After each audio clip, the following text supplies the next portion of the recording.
Have you ever wondered why some people seem so at peace, so grounded, no matter what life throws at them? It's like they've found a secret well of inner strength that never runs dry. Well, here's a surprise. Their secret isn't about what they've gained, but what they've let go. You see, becoming more spiritual often means shedding things, not collecting them. It's a bit like cleaning out your closet. Sometimes you need to get rid of the old to make room for the new. But here's the catch. This isn't a quick spring cleaning. It's a slow, thoughtful process of letting go, one that highly spiritual people have mastered over time. Now, when we talk about highly spiritual people, what do we really mean? These aren't folks walking around with halos or living in mountaintop retreats. They're regular people like you and me, but with a twist. They've learned to tune into something bigger than themselves, to see the world through a different lens. They're the ones who seem to have this inner glow, a sense of purpose that goes beyond the day-to-day grind. They're not perfect, far from it, but they've found a way to navigate life's ups and downs with a sense of grace and wisdom that sets them apart. Here's the thing about spiritual growth. It's not a sprint. It's more like a leisurely stroll through a beautiful, winding path. It takes time, patience, and a whole lot of self-reflection. These highly spiritual people, they've been on this path for a while, and along the way, they've learned that to move forward, sometimes you need to leave things behind. It's like packing for a long journey. You can't take everything with you, so you need to choose wisely what to keep and what to let go. Today, we're going to peek into their journey and look at 6 things that spiritual people slowly, but surely, remove from their lives. These aren't things they dramatically toss out overnight. No, it's more like they gently set them down along the path, realizing that these things no longer serve them on their spiritual journey. It's a process of gradual release, of slowly opening their hands to let go of what they once thought they needed. So, what are these 6 things that highly spiritual people gradually quit? Let's take a quick look before we dive deeper. First, they let go of the need to always be right. Next, they release the habit of judging others. Third, they ease away from the constant pursuit of material possessions. Fourth, they loosen their grip on past regrets and future anxieties. Fifth, they step back from the need for constant external validation. And finally, they move away from the belief that they're separate from the world around them. Now, I know what you might be thinking, that's a lot to let go of. And you're right, it is. But remember, this isn't about sudden, dramatic changes. It's about small, consistent steps in a new direction. It's about slowly shifting your perspective, bit by bit, day by day. These highly spiritual people didn't wake up one morning and decide to change everything about themselves. They simply started noticing what wasn't working in their lives and began the gentle process of letting those things go. As we explore each of these 6 things, you might find yourself nodding along, recognizing behaviors or thought patterns in your own life. That's good. Awareness is the first step on any journey of change. You might even feel a little uncomfortable at times, and that's okay too. Growth often comes with a bit of discomfort. But don't worry, we're not here to judge or to say you need to change everything about yourself. We're just here to explore, to learn, and maybe to find a few nuggets of wisdom that resonate with you. So, are you ready to take a walk down this spiritual path? To peek into the lives of those who found a deeper sense of peace and purpose? Great. Let's start our journey by looking at the first thing that highly spiritual people slowly but surely let go of, the need to always be right. Picture this. You're in a heated discussion with a friend. Your heart's racing, your voice is getting louder, and you're pulling out every fact you can remember to prove your point. Sound familiar? We've all been there. It's that burning desire to be right, to win the argument at all costs. But here's the thing. Highly spiritual people have learned to let this go, and for good reason. You see, always needing to be right is like carrying a heavy backpack everywhere you go. It weighs you down, creates tension in your relationships, and honestly, it's exhausting. Spiritual people have realized that being right isn't always what's most important. They've learned to value harmony, understanding, and growth over winning every debate. So how do they do it? Well, it starts with a shift in perspective. Instead of seeing every disagreement as a battle to be won, they see it as an opportunity to learn. They become curious about other viewpoints, even if they don't agree with them. It's like they're collecting pieces of a big puzzle, and each person they talk to might have a piece they're missing. Let me give you an example. Meet Sarah, a lawyer who used to pride herself on winning every argument, both in and out of the courtroom. She was known for her sharp tongue and quick comebacks. But over time, she noticed that while she was winning debates, she was losing friends. People started avoiding deep conversations with her, afraid they'd end up in a heated argument. One day, during a meditation retreat, Sarah had a realization. She saw how her need to be right was actually pushing people away and closing her off from new ideas. From that day on, she made a conscious effort to listen more and argue less. When she felt the urge to prove someone wrong, she'd take a deep breath and ask herself, is being right more important than being kind or learning something new? It wasn't easy at first. Old habits die hard, after all. But slowly, Sarah noticed a change. Her conversations became richer, her relationships deeper. She found herself learning things she never would have if she'd been focused on proving her point. And the best part? She felt a sense of peace she'd never experienced before. Now, if you want to try letting go of the need to always be right, here's a simple tip to start with. Next time you're in a disagreement, try saying, "That's an interesting point. I hadn't thought of it that way before. Can you tell me more?" This simple phrase opens the door to understanding, shows respect for the other person's view, and might just teach you something new. Remember, letting go of the need to be right doesn't mean you never share your opinion or stand up for what you believe in. It just means you hold those opinions a little more lightly. You become open to the possibility that you might be wrong, or that there might be more than one right answer. As you practice this, you might notice something interesting. When you're not focused on being right, people are more likely to listen to what you have to say. It's like a door opens in the conversation, allowing for real exchange and growth. And isn't that what we're all after? To grow, to learn, to understand each other better? Letting go of the need to always be right is just the first step on our journey. It sets the stage for the next thing highly spiritual people learn to release, the habit of judging others. But before we move on to that, take a moment to reflect. How often do you find yourself in the heat of an argument, more concerned with winning than understanding? How might your life change if you could let go of that need, even just a little bit? We've all done it. You're walking down the street, sitting in a cafe, or scrolling through social media, and before you know it, you're making snap judgments about the people around you. Look at what she's wearing. He shouldn't eat that. They're so irresponsible. It's almost automatic, isn't it? But here's where highly spiritual people have made a significant shift. They've learned to let go of this habit of constant judgment. Now, you might be thinking, but isn't it natural to make judgments? How else do we navigate the world? And you're right to some extent. We all make assessments about our environment and the people in it. It's a survival instinct. But there's a big difference between making necessary assessments and falling into the trap of constant, often negative, judgment of others. Spiritual people have realized that this habit of judging others is like wearing a pair of tinted glasses. Everything you see is colored by your own experiences, biases, and insecurities. And more often than not, these judgments say more about you than they do about the person you're judging. It's like holding up a mirror to your own fears and insecurities. So how do spiritual people start to let this go? It begins with awareness. They start to notice when they're making judgments. They pause and ask themselves, do I really know the whole story here? Am I seeing this person clearly, or am I projecting my own stuff onto them? Let's look at an example. Meet Tom, a busy executive who used to pride himself on his ability to quickly size people up. He thought it made him efficient, a good judge of character. But one day, he had a wake-up call. He was at a team meeting, and he immediately wrote off a new team member as lazy and incompetent based on their relaxed demeanor and casual dress.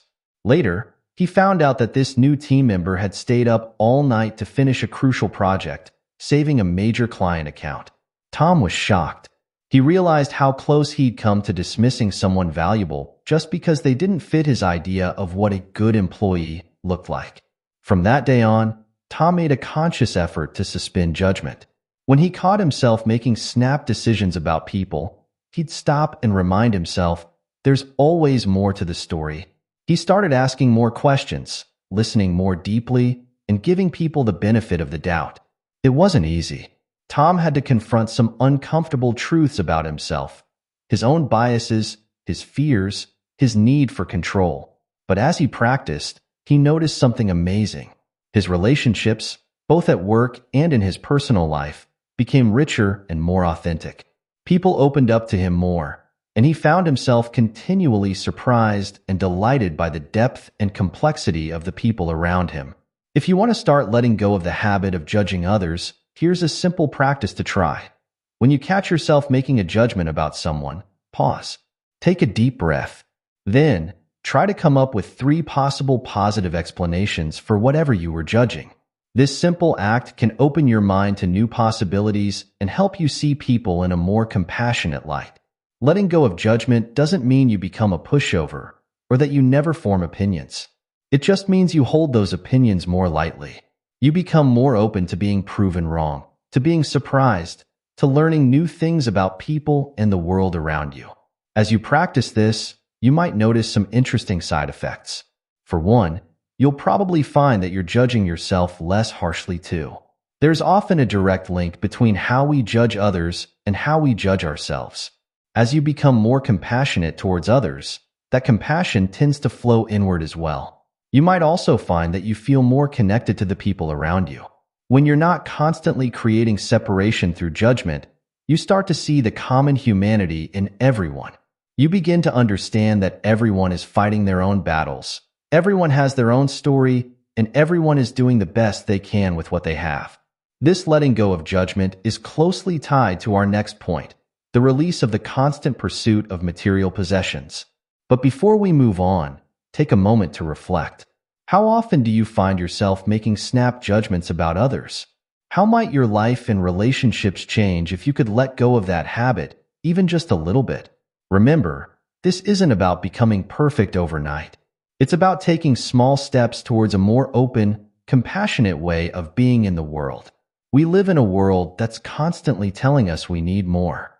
More stuff, more money, bigger houses, fancier cars. It's like we're on a never-ending treadmill of wanting and acquiring. But here's where highly spiritual people have made a radical shift. They've learned to step off that treadmill. They've begun to let go of the constant pursuit of material possessions. Now, don't get me wrong. This doesn't mean they've all given away their worldly goods and moved to a mountaintop monastery. It's not about becoming an ascetic or denying yourself every comfort. It's about changing your relationship with material things. It's about realizing that true happiness and fulfillment don't come from what you own, but from who you are and how you live. Spiritual people have come to understand that the pursuit of material possessions is like trying to fill a bottomless pit. No matter how much you acquire, there's always something more to want. It's an endless cycle that never truly satisfies. They've realized that this constant wanting creates a state of perpetual dissatisfaction, always focusing on what you don't have rather than appreciating what you do have. So how do they start to let this go? It often begins with a shift in focus. Instead of constantly looking outward for the next thing to acquire, they start looking inward. They begin to explore what truly brings them joy and fulfillment. They start to differentiate between their wants and their needs, between what society tells them they should have and what actually aligns with their values and purpose. Let's look at an example. Meet Lisa, a successful marketing executive who used to measure her worth by the size of her paycheck and the brand names in her closet. She was always chasing the next promotion, the next big purchase that she thought would finally make her happy. But no matter how much she earned or bought, she always felt like something was missing. Then, during a volunteering trip to a developing country, Lisa had a profound realization. She met people who had very little in terms of material possessions, but seemed to have a joy and contentment that she'd been chasing her whole life. It made her question everything she thought she knew about success and happiness. When she returned home, Lisa started to make changes. She began decluttering her home, keeping only the things that truly brought her joy or served a purpose. She started spending her money on experiences rather than things: travel, learning new skills, spending time with loved ones. She even turned down a high-paying promotion to take a job with a nonprofit organization that aligned with her values. It wasn't an easy transition. Lisa had to confront her fears about status and security. She had to deal with the judgments of friends and family who didn't understand her choices. But as she continued on this path, she found a sense of freedom and fulfillment she'd never experienced before. She realized that by letting go of the need for more stuff, she'd made room for more life. If you want to start loosening your grip on material possessions, here's a simple practice to try. For the next week, before you buy anything that's not a necessity, ask yourself, will this truly add value to my life? Will it bring me lasting happiness? If the answer is no, try letting it go. You might be surprised at how liberating it feels to say no to unnecessary purchases. Remember, letting go of the pursuit of material possessions doesn't mean you can't enjoy nice things or strive for financial security. It's about changing your relationship with material goods. It's about realizing that they're tools to enhance your life, not the source of your happiness or worth. As you practice this, you might notice some interesting changes. For one, you might find that you have more resources, time, money, energy to devote to things that truly matter to you. When you're not constantly chasing the next purchase, you have more space in your life for relationships, personal growth, and meaningful experiences. You might also find that you feel a greater sense of gratitude for what you already have. When you're not always focused on what you lack, you start to appreciate the abundance that's already present in your life. This gratitude can be a powerful force, creating a positive cycle of contentment and joy. This shift away from material pursuits is closely tied to our next point, letting go of past regrets and future anxieties. But before we move on, take a moment to reflect. How much of your time and energy is spent pursuing or thinking about material possessions? How might your life change if you could let go of some of that pursuit, even just a little bit? Remember, this isn't about depriving yourself or judging your desires. It's about finding a balance that brings you true fulfillment and peace. Imagine your mind as a time machine, constantly bouncing between memories of the past and worries about the future. Sound familiar? For many of us, this mental time travel is a daily reality. We replay old mistakes, wondering what if, or we fret about what might go wrong tomorrow. But highly spiritual people have learned a powerful secret: the art of letting go of past regrets and future anxieties. Now, this doesn't mean they've somehow erased their memories or stopped planning for the future. Instead, they've changed their relationship with time.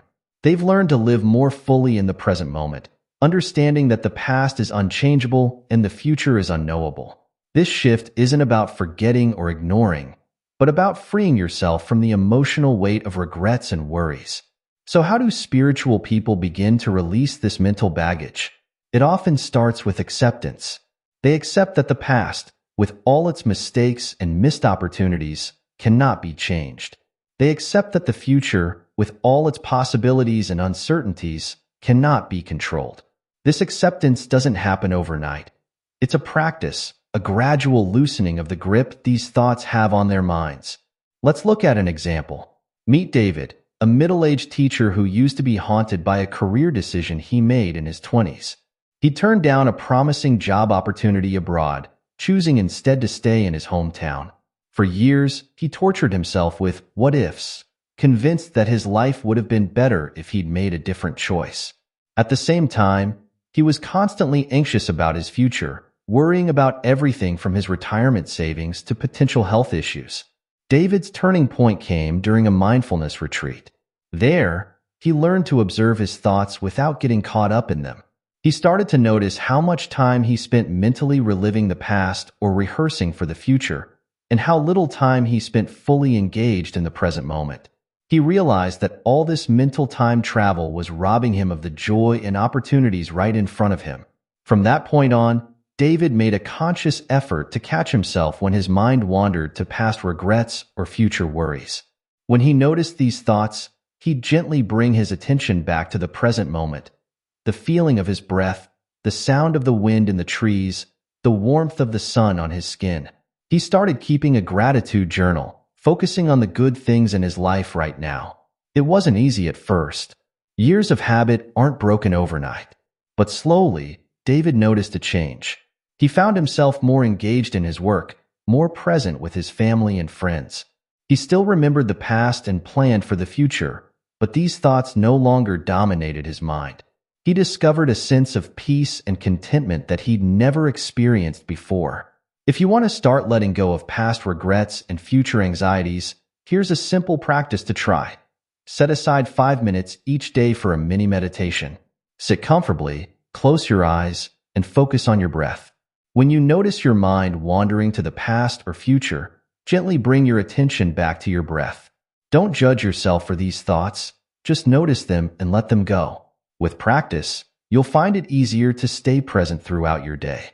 Remember, letting go of past regrets and future anxieties doesn't mean you never reflect on your experiences or plan for what's ahead. It's about finding a balance, about not letting these thoughts control your life or rob you of the present moment.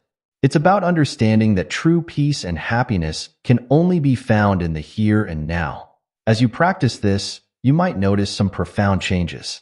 You might find yourself more relaxed, more able to enjoy life as it unfolds. You might discover a newfound ability to handle challenges as they arise, rather than worrying about them in advance. You might even find that you make better decisions, because you're more tuned in to the present reality rather than past regrets or future fears. This ability to live in the present moment is closely tied to our next point, letting go of the need for constant external validation. But before we move on, take a moment to reflect. How much of your mental energy is spent on past regrets or future anxieties? How might your life change if you could let go of some of that mental time travel, even just a little bit? Remember, this isn't about never thinking about the past or future.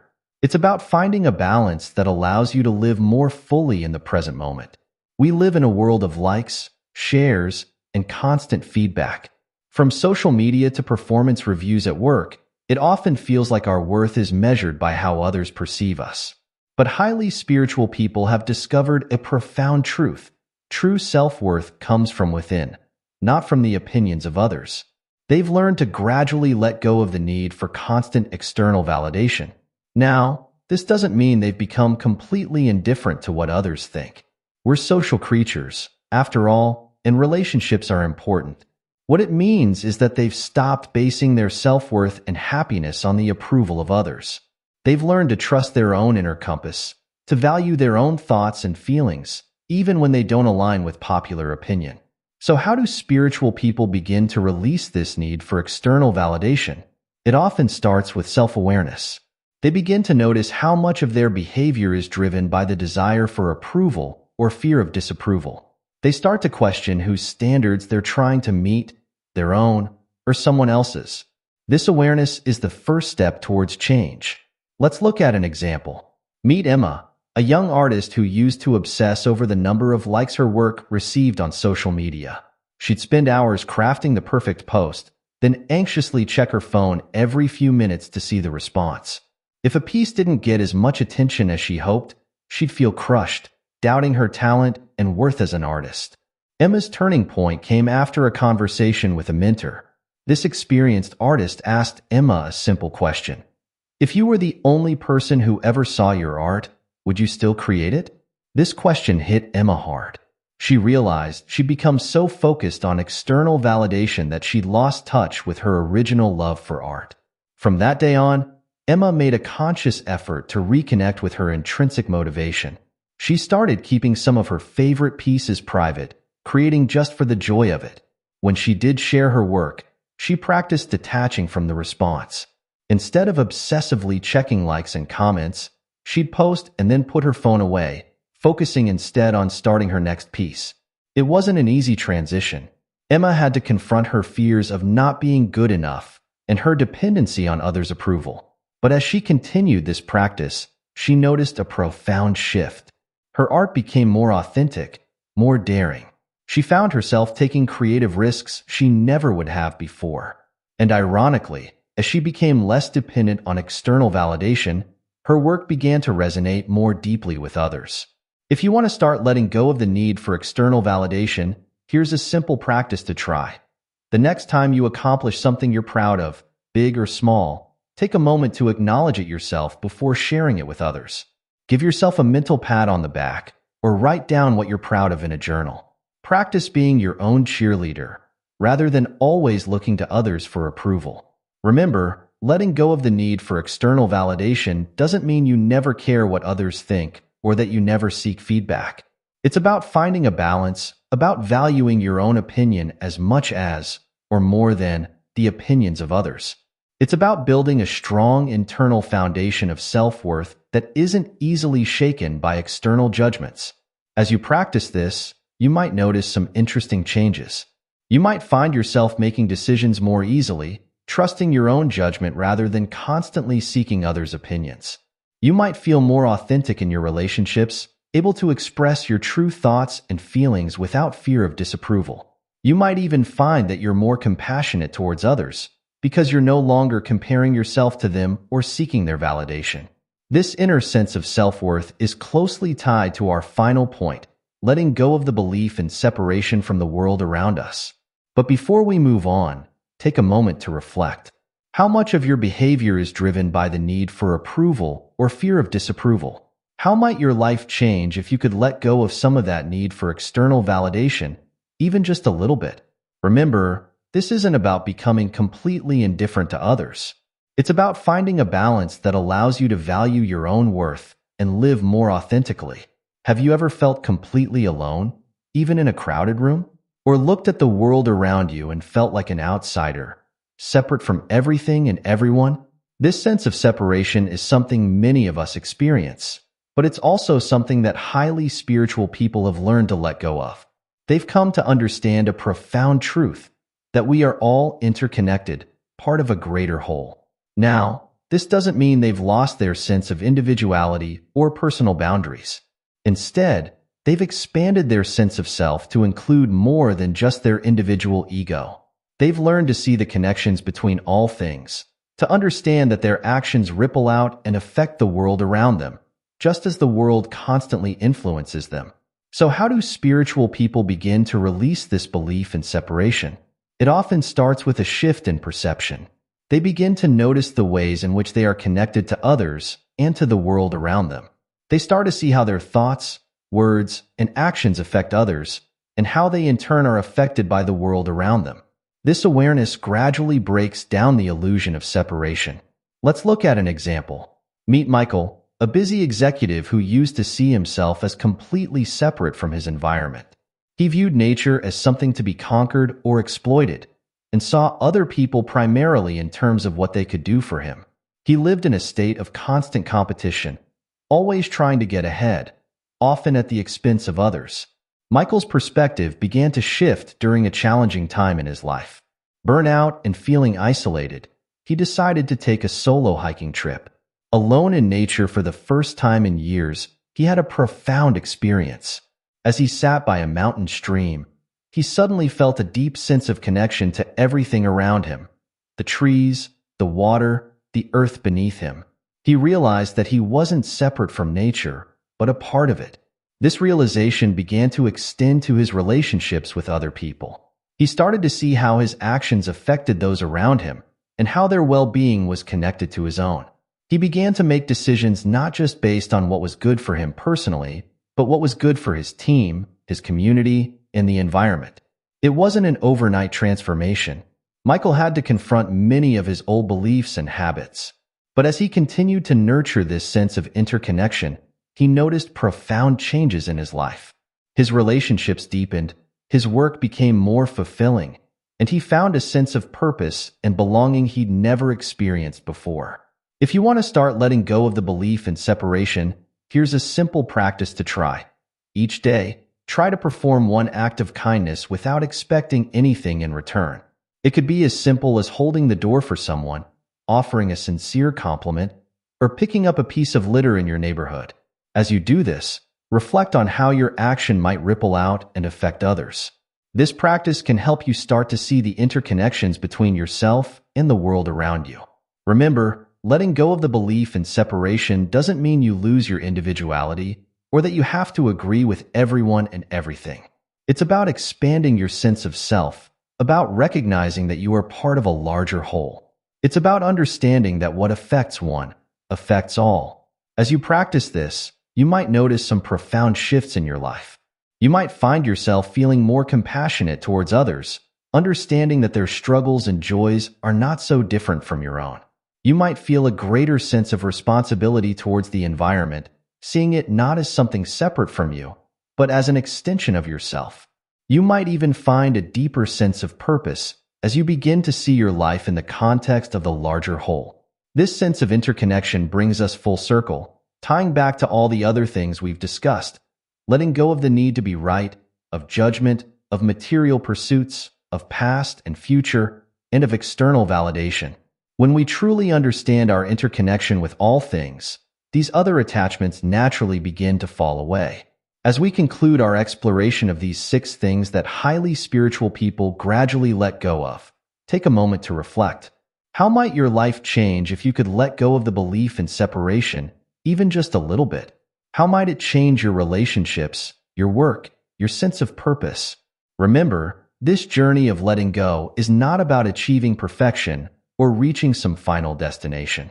It's about gradual, continuous growth, about slowly expanding your awareness and your capacity for love and connection. As we've journeyed through these 6 profound shifts that highly spiritual people make, you might be feeling inspired, overwhelmed, or maybe a bit of both. That's completely normal. Remember, spiritual growth isn't about dramatic overnight changes. It's about small, consistent steps in a new direction. So, what's your next step going to be? I'd like to invite you to take action, to start putting these ideas into practice in your own life. But don't try to tackle all 6 areas at once. That's a recipe for frustration. Instead, choose one area that resonates with you the most. Maybe it's letting go of the need to always be right, or perhaps it's releasing the constant pursuit of material possessions. Whatever speaks to you, start there.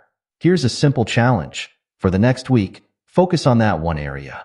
Pay attention to your thoughts and behaviors related to it. When you catch yourself falling into old patterns, don't judge yourself. Just notice it, take a deep breath, and gently remind yourself of what you're working towards. Keep a journal of your experiences, what you notice, what challenges you face, what small victories you achieve. And here's where you come in. I want to hear from you. In the comments below, share which of these 6 areas you're going to focus on this week. What drew you to that particular aspect? What do you hope to gain by letting it go? Your share might be just the inspiration someone else needs to start their own journey. If this video resonated with you, please give it a like. It helps others find this content and join our community of growth and self-discovery. And if you haven't already, consider subscribing to our channel. We dive into topics like this regularly, always aiming to provide practical, down-to-earth guidance for your spiritual journey. Remember, you're not alone on this path. Every like, every comment, every subscription connects you with others who are on similar journeys. Together, we create a community of support and encouragement. So don't be shy. Reach out, share your thoughts, ask your questions. Your voice matters here. And speaking of community, in our next video, we'll be exploring the power of connection and how it can accelerate your spiritual growth. We'll look at practical ways to build meaningful relationships and create a supportive network that aligns with your spiritual values. You won't want to miss it, so make sure you're subscribed and have your notifications turned on. Before you go, take a moment to reflect on what you've learned today. What's one small step you can take right now, in this very moment, to start letting go of one of these 6 things? It could be as simple as taking a deep breath and reminding yourself that you're connected to everything around you. Or maybe it's looking around and finding one thing to be grateful for right now. Whatever it is, do it now. Because remember, your spiritual journey isn't something that happens someday in the future. It's happening right here, right now, in this very moment. Thank you for joining me on this exploration of spiritual growth. Until next time, keep growing, keep letting go, and keep shining your light in the world. Your journey matters, and the world is better because you're on it. As we wrap up our exploration of 6 things highly spiritual people quit slowly, let's take a moment to reflect on the journey we've taken together. we've delved into some profound shifts that can transform not just our spiritual lives, but our entire way of being in the world. We started by looking at the need to always be right, recognizing how letting go of this can open us up to new perspectives and deeper connections. We explored the habit of judging others, seeing how releasing this can lead to more compassion and understanding in our relationships. We examined the pursuit of material possessions, realizing that true fulfillment comes from within, not from what we own. We then dove into the challenge of letting go of past regrets and future anxieties, learning how to live more fully in the present moment. We confronted our need for external validation, discovering the power of building our self-worth from the inside out. And finally, we explored the belief in separation, recognizing the profound truth of our interconnection with all things.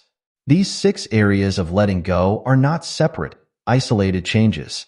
They're all interconnected, each one supporting and reinforcing the others. As you release the need to be right, you may find it easier to let go of judgment. As you let go of the pursuit of material possessions, you might find less need for external validation. As you release the belief in separation, you may find it easier to live in the present moment. Remember, this journey of letting go is not about achieving perfection. It's not about never having these thoughts or feelings again. It's about changing our relationship with them. It's about creating space in our lives for more peace, more joy, more connection. And here's a beautiful truth. As we let go of these things, we're not losing anything. We're gaining. We gain deeper relationships, a clearer sense of purpose, a more profound connection with the world around us. We gain the freedom to be our authentic selves, to live in alignment with our deepest values. This journey of spiritual growth is lifelong. It's not about reaching a destination, but about embracing the path itself. There will be challenges along the way, moments of doubt, times when old habits resurface. That's all part of the process. The key is to approach it all with gentleness, with patience, with self-compassion. As you move forward from here, I encourage you to stay curious. Notice the ways these 6 areas show up in your life. Experiment with letting go, even just a little bit. Be open to the changes that might unfold, both within yourself and in your relationships with others. Remember, you're not alone on this journey. Every person you meet is on their own path of growth and discovery. By embracing your own journey, by slowly letting go of these 6 things, you create space for others to do the same. In this way, your personal growth becomes a gift not just to yourself, but to the entire world. So, as we close, I invite you to take a deep breath. Feel your connection to this moment, to the space around you, to the vast web of life of which you're a part. Know that right here, right now, you have everything you need to take the next step on your spiritual journey. Thank you for joining me on this exploration. May your path be filled with discovery, growth, and the joy of letting go. Until next time, keep shining your light in the world. The journey continues, and it's beautiful because you're on it.